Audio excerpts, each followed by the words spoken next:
Hello and welcome back to Phone Transformer. Today I'll show you how to restart my Android in a simple and quick way so anyone can do it easily. This video will guide you through the exact steps. Now let's get started. Step 1, tap and hold the power button on your Android phone. This button is usually located on the side of the device.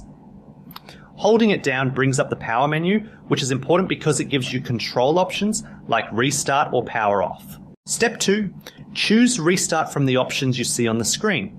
This option may also appear as reboot on some devices. Selecting restart allows your phone to refresh its system without fully turning it off, which helps fix minor issues. Step 3, tap restart again. When the confirmation message appears, this is done to make sure the action was not selected by mistake. Once you confirm, your phone will start restarting automatically and you just need to wait. Thanks for watching this video. Don't forget to subscribe to the Phone Transformer channel for more helpful phone tips.